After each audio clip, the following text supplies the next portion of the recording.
का real study के इस ऑनलाइन प्लेटफॉर्म के ऊपर। पिछली क्लासों के अंदर अपनों ने पढ़ा था, संधि के ऊपर अपनी चर्चा कर रहे थे और संधि जो हमारा प्रकरण है वो पूर्ण हो गया है। आज अपनी चर्चा करेंगे समास के ऊपर। परीक्षा की दृष्टि से बहुत ही महत्वपूर्ण टॉपिक है। एक प्रश्न आपको जरूर इसमें से हमेशा आपको देखने को मिलेगा, ठीक है, चाहे वो कोई भी परीक्षा हो।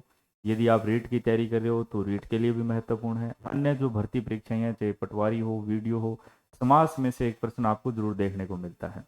जब अपनों ने शुरू किया था शब्द विचार, ठीक है, तो वहां पर अपनों ने देखा था कि शब्दों का निर्माण अलग अलग तरीके से होता है। उत्पत्ति के आधार पर भी होता है, ठीक है, व्युत्पत्ति यानी कि रचना के आधार पर भी होता है, अर्थ के आधार पर भी होता है।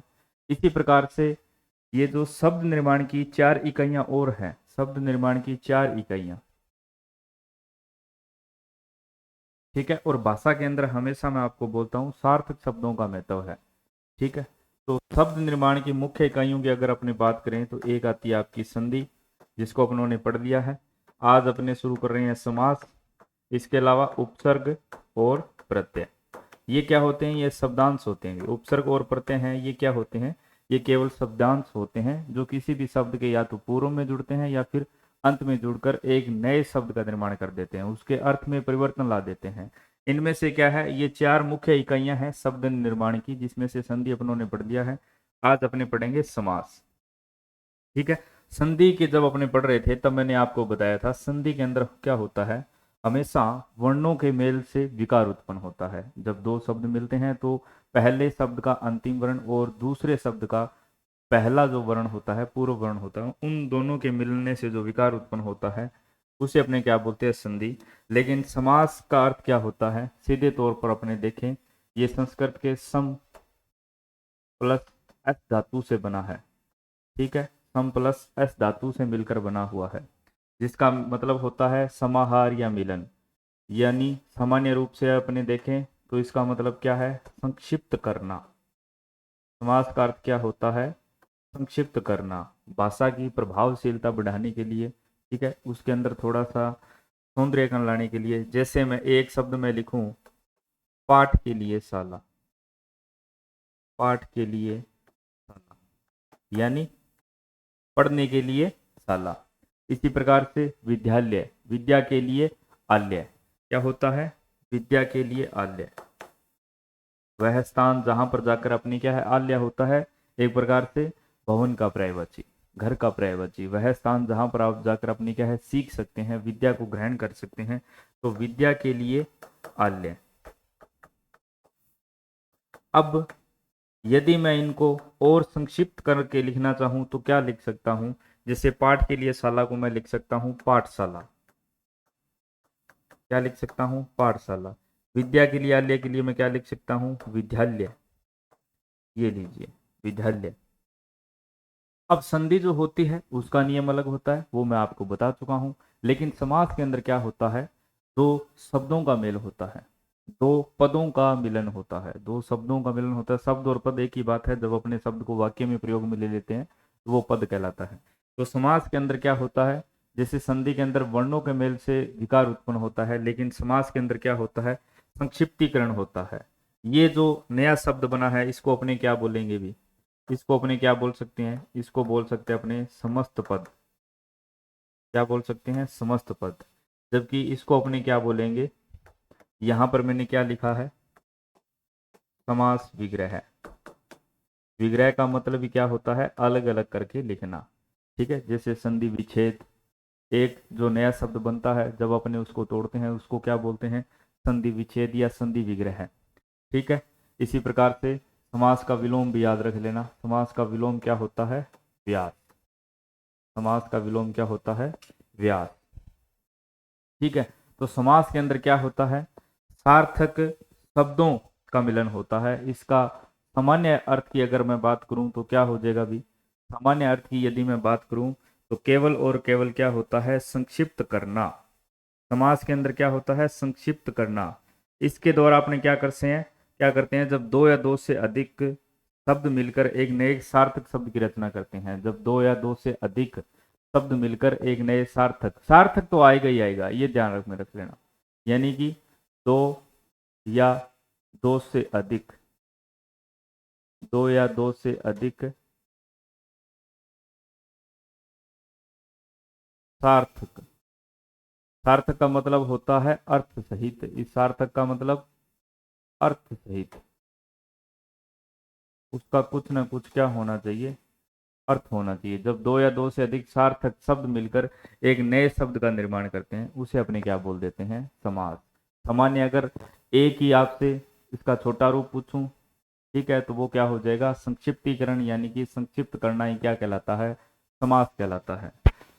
परिभाषा लिखना चाहो तो लिख सकते हो, दो या दो से अधिक सार्थक शब्द मिलकर एक नए शब्द का निर्माण करें, एक नए शब्द का निर्माण करें, यही क्या कहलाता है, हमारा समास कहलाता है। क्या कहलाता है, समास कहलाता है। सामान्य रूप से अगर अपनी बात करें तो इसका मतलब होता है संक्षिप्त करना। ठीक है, अब अपने बात करें, और ये काम क्या आता है भी, ये शब्द निर्माण के काम आता है। शब्द, नए शब्दों के निर्माण के अंदर क्या है, ये काम आता है। शब्द निर्माण की चार मुख्य इकाइयां हैं: संधि से निर्मित शब्द, समास से निर्मित शब्द, उपसर्ग से निर्मित शब्द, या फिर प्रत्यय से निर्मित शब्द। जिसमें समास से भी क्या है, शब्दों का निर्माण होता है, क्योंकि जब शब्द अलग अलग होते हैं तब उनका अर्थ अलग अलग होता है। जब वो आपस में मिल जाते हैं तब उनके अर्थ में क्या है, परिवर्तन आ जाता है। और ये चीज अपने संधि के अंदर भी देख चुके हैं, ये चीज आगे जब अपने उपसर्ग और प्रत्यय पढ़ेंगे वहां पर भी देखेंगे। शब्दों के अंदर क्या है, परिवर्तन आ जाता है। सब, जब भी कोई उपसर्ग जुड़ जाता है या फिर प्रत्यय जुड़ जाता है तो उसके अर्थ में क्या है, परिवर्तन हो जाता है। और वही काम क्या होता है, समास के अंदर होता है। इसके द्वारा भी क्या है, कई बार अर्थ के अंदर परिवर्तन आएगा, एक नए शब्द का निर्माण हो जाएगा, और शब्द क्या है, थोड़ा सा सुंदर लगता है। अब अपने बात करें समास के बारे में, तो समास के भेद कितने हैं। सबसे पहला प्रश्न तो यही बनता है, बस एक ही चीज ध्यान में रखनी है, संधि के अंदर क्या होता है, वर्णों का मिलन होता है। बस इतना ध्यान रख लेना। इसके अंदर मुख्य अंतर यह, संधि में क्या होगा, वर्णों के मेल से उत्पन्न विकार।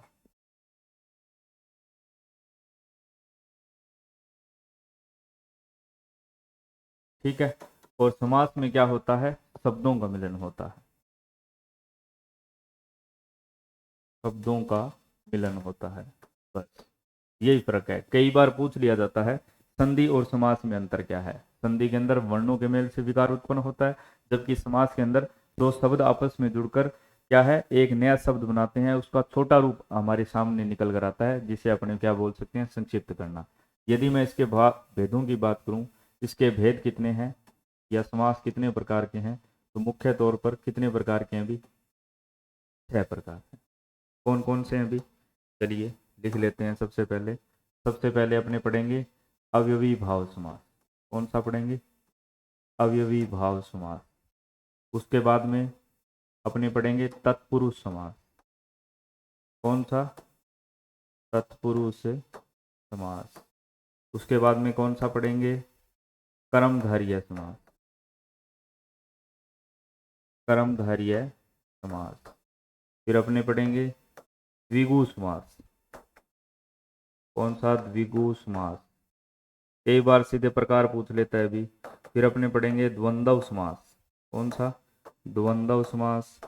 और सबसे अंतिम कौन सा पढ़ेंगे, बहुव्रीहि समास। बहुव्रीहि समास।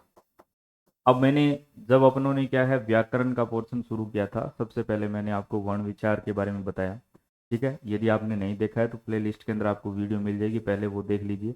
उसके बाद अपनों ने शब्द निर्माण या फिर शब्द विचार अपनों ने क्या है, शुरू किया था, और आपको बताया था व्याकरण क्या है, एक प्रकार से जुड़ी हुई है।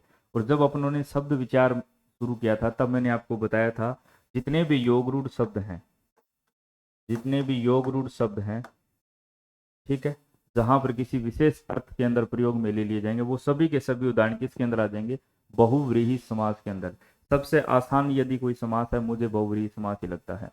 ठीक है, आज अपने शुरू करने जा रहे हैं। तो समास के भेद कितने हैं, सबसे पहला प्रश्न तो यही बनता है भी, कितने भेद हैं, 6 भेद हैं भी। कौन कौन से हैं, अवयवी भाव समास, कर्मधारय समास, द्विगु समास, द्वंद्व समास, तत्पुरुष समास, बहुव्रीहि समास। इसके अंदर भी आपका जो ये तत्पुरुष समास होता है, इसके भी क्या होते हैं, 6 उपभेद और होते हैं।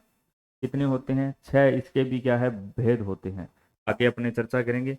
चलिए सबसे पहले क्या, इनकी थोड़ी थोड़ी विशेषताएं देख लेते हैं मोटे तौर पर, उसके बाद अपने उदाहरण शुरू कर लेंगे जहां पर आपको अच्छे से किस प्रकार से शब्द दिए जाएंगे, या तो आपसे वो समास विग्रह पूछेगा उचित, या फिर समस्त पद देकर उसमें से आपसे समास पूछेगा भी कर्मधारय समास है, द्विगु समास है, कौन सा समास है, इस प्रकार से।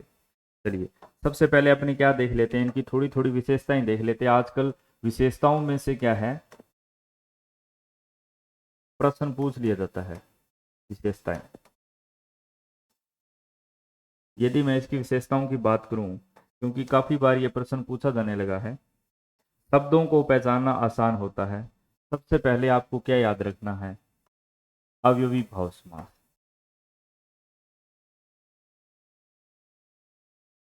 जो मैं आपको विशेषताएं बताऊंगा एक लाइन में याद रख लेना। ऐसा समास जिसके अंदर पूर्व पद प्रधान होगा, ऐसा समास जिसके अंदर क्या होगा, केवल पूर्व पद प्रधान होगा। क्योंकि मैंने आपको बताया है समास के अंदर क्या होगा, दो या दो से अधिक शब्दों का मिलन होगा। हालांकि जितने भी अपने उदाहरण पढ़ेंगे शब्द आपको दो ही मिलेंगे, दो शब्दों का मिलन होगा, ठीक है, एक प्रकार से। तो जो पूर्व पद होगा, जब दो शब्द मिलते हैं, एक होगा आपका पूर्व पद, दूसरा क्या कहलाता है, उत्तर पद, ठीक है। या द्वितीय पद बोल सकते हो या फिर उत्तर पद बोल सकते हो। तो जिस समास के अंदर क्या है, पूर्व पद प्रधान होता है, वो कौन सा होता है, अव्ययी भाव समास होता है। या फिर जिसके अंदर पूर्व पद क्या क्या होता है, आपका अव्यय होता है। अव्यय के बारे में मैं आपको पहले भी बता चुका हूं। अव्यय का मतलब क्या होता है, अविकारी, अविकारी। और अविकारी यानी जिसके अंदर कोई, जिसमें कोई विकार उत्पन्न नहीं हो, जिसमें कोई विकार उत्पन्न नहीं हो, या फिर अपने बोल सकते हैं जिसके रूप में क्या हो, परिवर्तन नहीं हो, रूप में क्या हो, परिवर्तन नहीं हो, वही क्या कहलाता है, आपका अव्यय। तो ऐसा समास जिसके अंदर क्या होगा, एक तो आपका पूर्व पद क्या होगा, प्रधान होगा, या फिर अव्यय होगा, दोनों एक ही बात है। हमेशा इसके अंदर क्या पूर्व पद प्रधान होता है और अव्यय होता है। अव्यय वो होते हैं जिनके रूप में परिवर्तन नहीं होता है।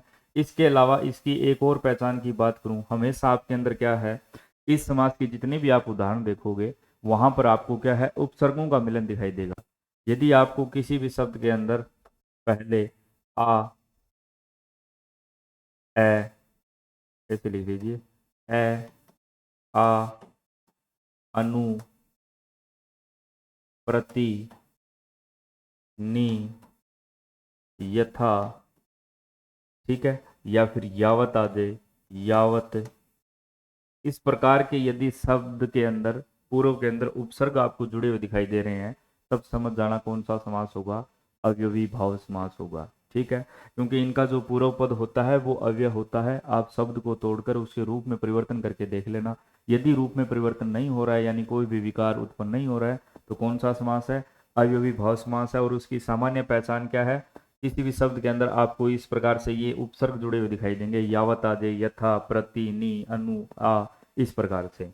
दूसरा अपने समास कौन सा है भी, कर्मधारय समास है। क्योंकि सीधा तौर पर क्या है, यहां से बहुत बार प्रश्न पूछा गया है भी पूर्व पद जिसके अंदर प्रधान हो ऐसा कौन सा समास है, तो अव्ययी भाव समास है। इसलिए इनकी विशेषताओं को देखना जरूरी है।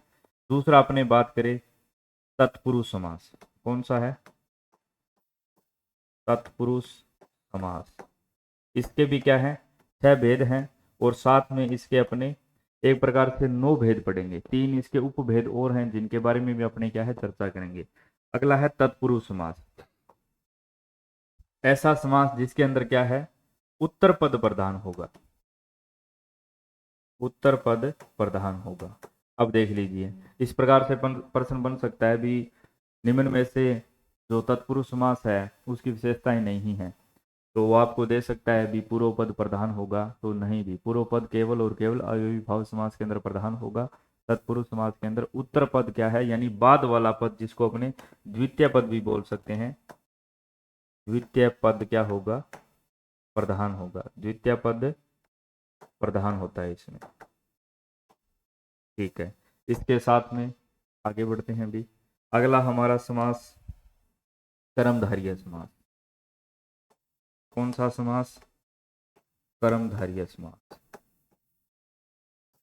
ऐसा समास जिसके अंदर क्या होगा, विशेषण विशेष्य का संबंध होगा, विशेषण विशेष्य या फिर उपमेय उपमान। अब ये आप बात सभी जानते हो, उपमेय उपमान और विशेषण विशेष्य, ठीक है, जहां पर विशेषता प्रकट करने की बात हो या फिर तुलना की जा रही हो, ठीक है, किसी व्यक्ति की तुलना की जाए, किसी वस्तु की तुलना की जाए, उसको संज्ञा दी जाए। जैसे आपने जब भी उदाहरण पढ़ेंगे आप अच्छे से समझ जाओगे, जैसे मुख चंद्रमा के समान मुख है जिसका, इस प्रकार से, ठीक है। तो विशेषण विशेष्य का जहां पर भी संबंध होगा या फिर उपमेय उपमान का होगा, वो कौन सा समास हो जाएगा? कर्मधारय। विशेषताओं में से प्रश्न आता है, इसलिए इनको ध्यान से याद रख लेना भी। फिर आएगा अपना द्विगु समास। कौन सा? द्विगु समास। ऐसा समास जिसके अंदर आपका पूर्व पद क्या होगा? पूर्व पद क्या होगा? हमेशा संख्यावाची होगा। क्या होगा? पूर्व पद हमेशा संख्यावाची होगा। फिर आएगा अपना द्वंद्व समास। द्वंद्व समास, ये दोनों बहुत ही आसान है, ठीक है, बहुत जगह आपको किताबों के अंदर लिखा हुआ मिलेगा भी। द्वंद्व समास ऐसा समास जिसके अंदर जब आप क्या है समास विग्रह करोगे तो वहां पर क्या है बीच में आपको योजक चिन्ह दिखाई देगा। तो ये इसकी कोई विशेषता नहीं है, इस बात का थोड़ा सा ध्यान रखना, ठीक है। इसके अंदर क्या होता है, हमेशा आपके दोनों पद प्रधान होंगे, दोनों पद प्रधान होंगे। ये भी काफी बार पूछा गया है, भी सीधा पूछ लेता है ऐसा कौन सा समास है जिसके अंदर दोनों पद प्रधान होते हैं, तब हमारा उत्तर क्या हो जाएगा? भी द्वंद्व समास होगा, ठीक है। योजक चिन्ह आपको मिल सकता है लेकिन ये इसकी विशेष तौर पर कोई पहचान नहीं है, ठीक है। इसके भी 3 प्रकार हैं, इतरेत्व द्वंद्व है, समाहार द्वंद्व है, वो भी मैं आपको बताऊंगा, उनसे भी आपको क्या है परिचित करवाऊंगा।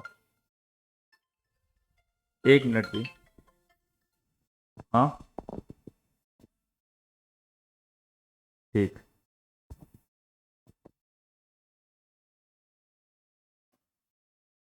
ठीक है। तो ये कौन सा हो गया हमारा? द्वंद्व समास। अगला है हमारा बहुव्रीहि समास। बहुव्रीहि समास ऐसा समास जिसके अंदर आपके दोनों पद क्या होंगे? अप्रधान होंगे। दोनों पद क्या होंगे? अप्रधान होंगे। नोट कर लेना भी। तो यहां पर देखो कितनी विशेषताएं अपने सामने आएगी है। ऐसा समास जिसके अंदर पूर्व पद प्रधान हो या फिर अव्यय हो, अव्ययी भाव समास। ऐसा समास जिसके अंदर उत्तर पद प्रधान हो यानी कि दूसरा पद प्रधान हो, कौन सा होगा? तत्पुरुष समास। ऐसा समास जहां पर पूर्व पद संख्यावाची होगा, द्विगु समास। ऐसा समास जहां पर विशेषण विशेष्य का संबंध हो या फिर उपमेय उपमान का संबंध हो, तुलना की बात की जाए, क्रमधारीय समास। ऐसा समास जहां पर दोनों ही पद प्रधान हो जाएंगे, कौन सा हो जाएगा? आपका द्वंद्व समास। और बहुव्रीहि समास यानी ऐसा समास जहां पर दोनों ही पद क्या होंगे? अप्रधान होंगे। अप्रधान का अर्थ क्या हुआ? यहां पर अन्य अर्थ निकलेगा। क्या निकलेगा? अन्य अर्थ निकलेगा विशेष के रूप में। और जितने भी शब्द अपने पढ़ेंगे वो क्या होंगे? योग रूढ़ होंगे। योग रूढ़।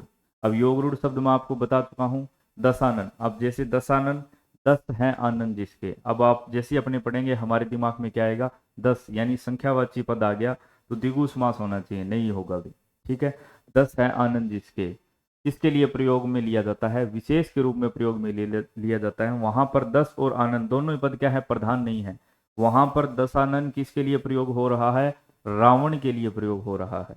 तो हमेशा क्या है? अन्य अर्थ निकलेगा, दोनों पद क्या हो जाएंगे? अप्रधान हो जाएंगे। हाँ, यदि हमें बहुव्रीहि समास नहीं दिया गया हो, ऐसा कोई प्रश्न आ जाए जिसके अंदर बहुव्रीहि समास होना चाहिए, वहां पर बहुव्रीहि समास नहीं दिया गया हो और पूर्व पद संख्यावाची की तरह लगे, तब हमारा उत्तर द्विगु समास हो सकता है, ठीक है। क्योंकि अब कर्मधारय के बहुत सारे उदाहरण ऐसे होते हैं जिनके अंदर कर्मधारय समास भी होता है और बहुव्रीहि समास भी होता है। ऐसे बहुत सारे आपको उदाहरण मिलेंगे जहां पर द्विगु समास भी होता है और बहुव्रीहि समास भी लगता है। तो ऐसी स्थिति में आपको क्या करना है? हमेशा बहुव्रीहि को मान्यता देनी है, ये बात ध्यान में रखना, ठीक है। जब कोई इस प्रकार से प्रश्न आ जाए ना, जहां पर आपको ये लगे भी इसके अंदर द्विगु समास भी हो सकता है और बहुव्रीहि भी हो सकता है, और ज्यादा उचित आपको क्या लग रहा है? बहुव्रीहि लग रहा है, तब अपने बहुव्रीहि को प्रधानता दे देंगे। ये एक सामान्य समझ की बात है, थोड़ा सा ध्यान रख लेना। तो ये है इसकी समास की क्या है? विशेषताएं हैं। चलिए अभी शुरू करते हैं। हमारा सबसे पहला कौन सा समास है? अव्ययी भाव समास। ये बात मैं आपको बता चुका हूं, अब शब्दों के माध्यम से अपने समझेंगे। एक बार और लिख देता हूं थोड़ी सी। क्या होगा? हमेशा इसके अंदर आपका पूर्व पद क्या होता है, एक तो प्रधान होगा, ये अव्यय होगा, ठीक है। इसके अंदर क्या है, जब भी आवर्ती की बात आ जाए, ये और ध्यान में रख लेना, आवर्ती, जैसे रातों रात, रात ही रात में, बार बार आवर्ती हो, हाथों हाथ, हाथ ही हाथ में, इस प्रकार से आवर्ती आ जाए। और जहां पर भी उपसर्ग लगे हो, आ, ए, आ, अनु, प्रति, यथा, तब कौन सा समास हो जाएगा हमारा, अव्ययी भाव समास हो जाएगा। अब इसके अंदर दो प्रकार से प्रश्न बन सकते हैं। एक तो क्या है, आपको जैसे यहां पर लिखा गया है, ये क्या है भी, ये है आपका समस्त पद। समस्त पद का मतलब यानी ये इसका संक्षिप्त रूप है। अब आगे क्या करना है, हमें इसका समास विग्रह करना है।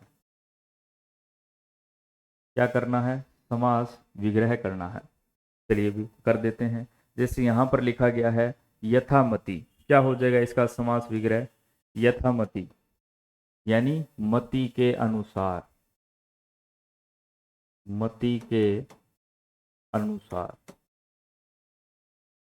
ठीक है। मति यानी बुद्धि के अनुसार, यथा समय यानी समय के अनुसार, क्या बनेगा इसका, समय के अनुसार। अब वो आपसे दो प्रकार से प्रश्न पूछ सकता है, या तो आपको देगा जैसे मति के अनुसार, समय के अनुसार, इसके अंदर कौन सा समास हो सकता है, अव्ययी भाव समास होगा।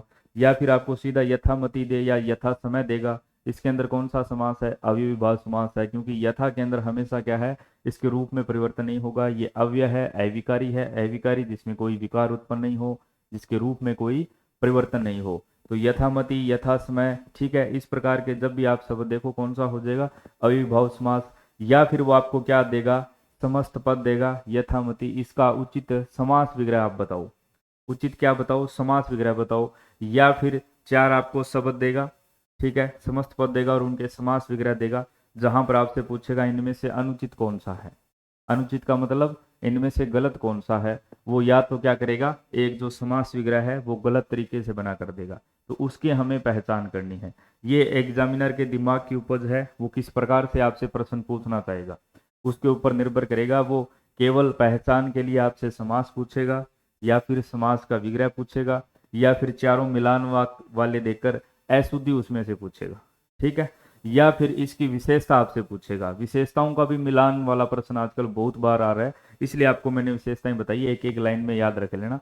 और 1 ही मिनट का समय लेगा, एक बार पढ़ोगे अच्छे से याद हो जाएगी।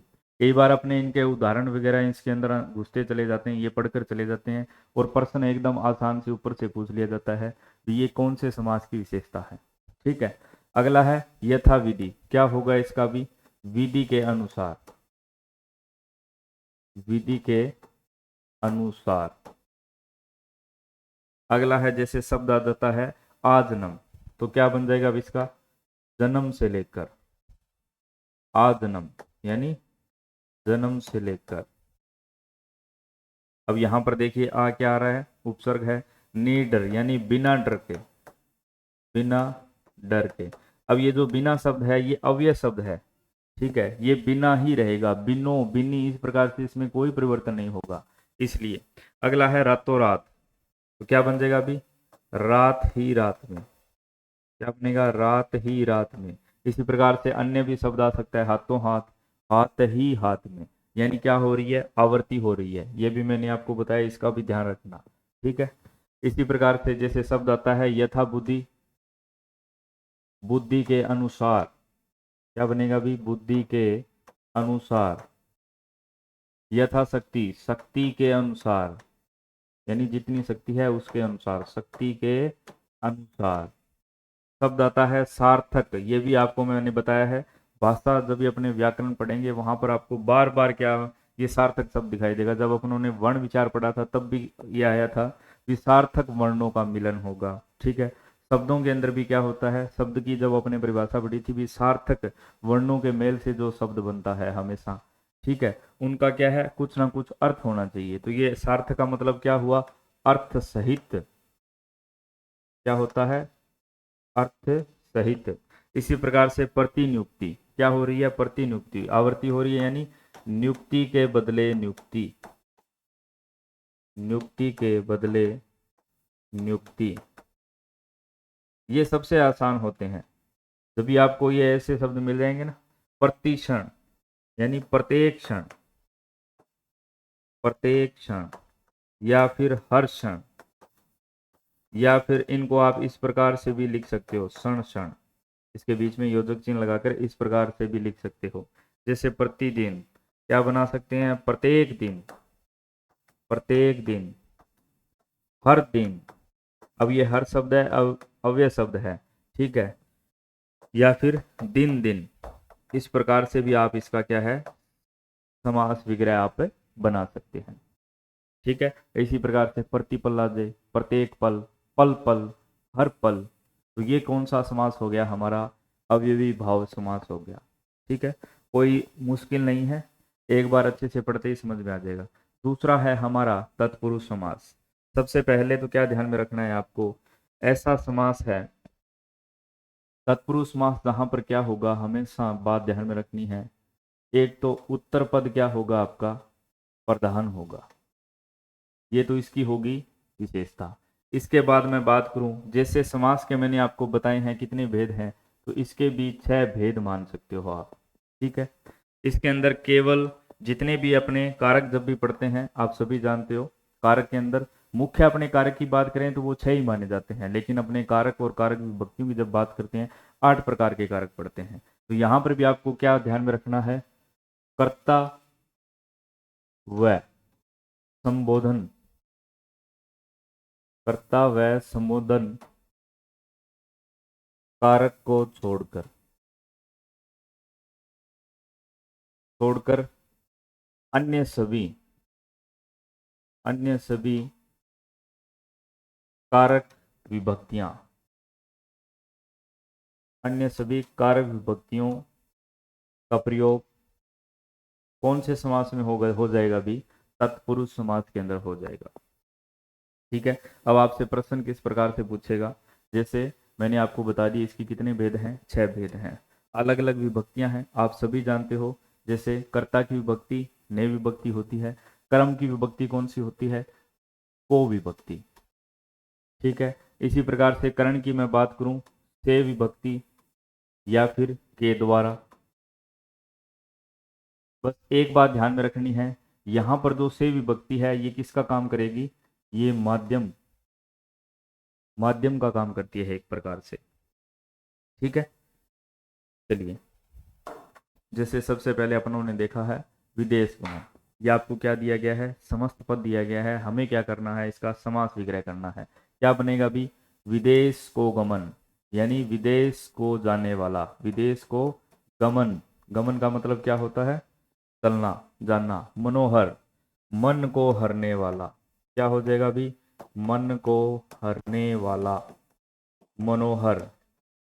इसी प्रकार से आता है शरणागत, शरण को आगत, क्या हो जाएगा, शरण को आगत, आगत का मतलब आना, शरण को आया हुआ। इसी प्रकार से शब्द आता है सवर्गगत, सवर्ग को गत, यानी जो अब सवर्ग सिधार चुका है, सवर्ग की ओर चला गया है, ठीक है। इसी प्रकार से विद्याधर, विद्या को धारण करने वाला, तो कौन सी विभक्ति का प्रयोग कर रहे हैं, कर्म विभक्ति, विद्या को धारण करने वाला।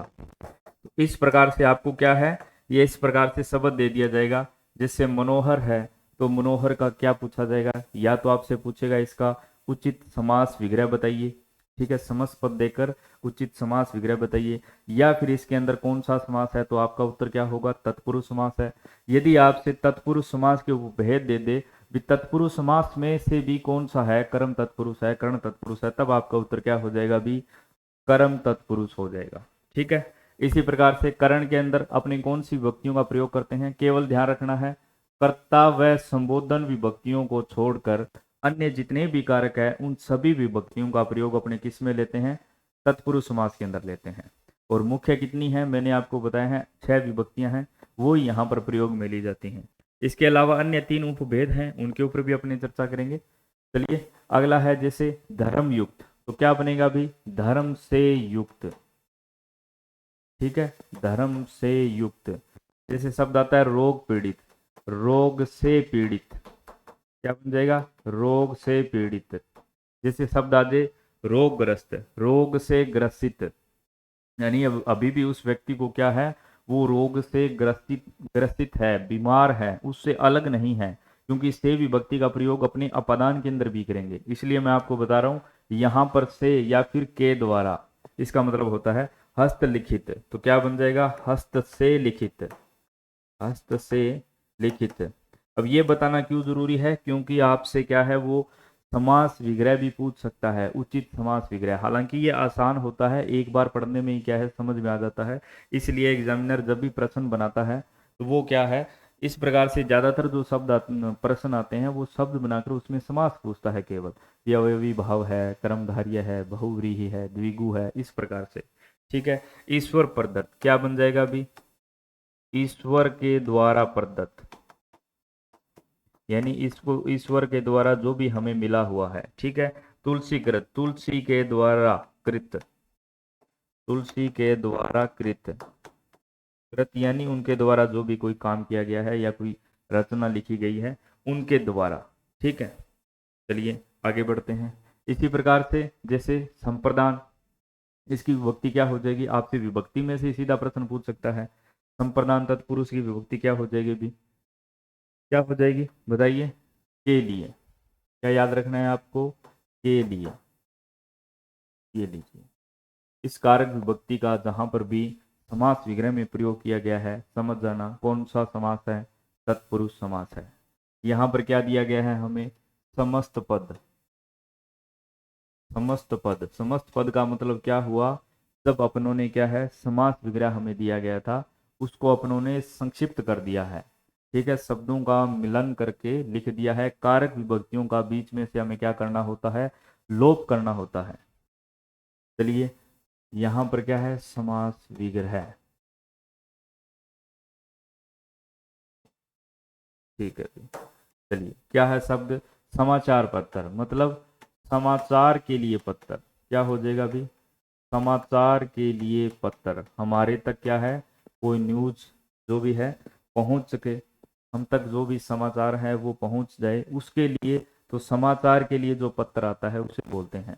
अगला है रणभूमि, रण के लिए भूमि, रण के लिए भूमि, मतलब क्या हुआ, रण यानी युद्ध के लिए भूमि, उसको बोलेंगे रणभूमि। इसी प्रकार से देशभक्ति, देश के लिए भक्ति, देशभक्ति मतलब देश के लिए आपके अंदर कितनी श्रद्धा है, भक्ति है। रसोई घर, रसोई के लिए घर, रसोई के लिए घर, बहुत ही आसान है, एक बार में समझ में आ जाता है। गुरु दक्षिणा यानी गुरु जी के लिए जो दक्षिणा दी जाती है, गुरु के लिए दक्षिणा। देवालय, देव के लिए आलय, देव के लिए आलय, आलय मतलब निवास करने के लिए जो भी स्थान है। हथकड़ी, हाथों के लिए कड़ी, हथकड़ी कहाँ पर पहनाई जाती है, हाथ के अंदर, तो हाथों के लिए कड़ी। चलिए अगला है अपादान तत्पुरुष।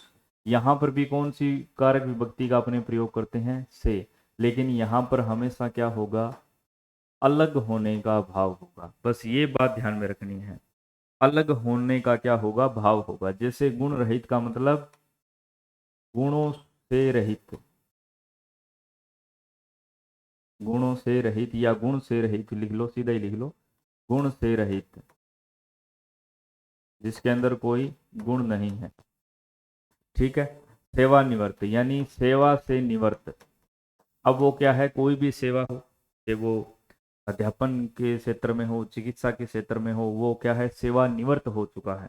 जब भी कोई रिटायरमेंट लेता है, आपने सुना होगा, ठीक है, तो उसने क्या है रिटायरमेंट ले लिया है, वो सेवा से क्या है निवृत्त हो चुका है, अलग होना, सेवा से निवृत्त, तो अलग होने का भाव होगा। ऋण मुक्त, ऋण से मुक्त, अब क्या है वो, कोई भी व्यक्ति ऋण से मुक्त हो चुका है। पदच्युत, पद से च्युत, यानी पद से उसको क्या है अलग कर दिया गया है, हटा दिया गया है।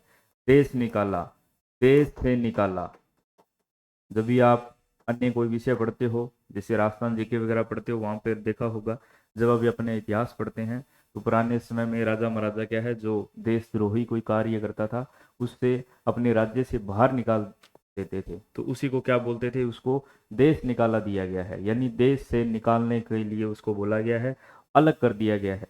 इसी प्रकार से रोग मुक्त, तो रोग से मुक्त। अब इन दोनों को समझने के लिए, ठीक है, इन दोनों को समझने के लिए आपको बस ये कारक विभक्ति का ध्यान रखना है। अपनों ने पढ़ा था करण के अंदर भी से विभक्ति आती है, तो केवल दो शब्द याद रख लेना। रोगग्रस्त आते ही समझ जाना करण तत्पुरुष है, यानी रोग से ग्रसित है, ठीक है, वहां पर अलग होने का भाव नहीं है, जुड़ा हुआ है। यहाँ पर अपदान के अंदर से का मतलब अलग होने का भाव है।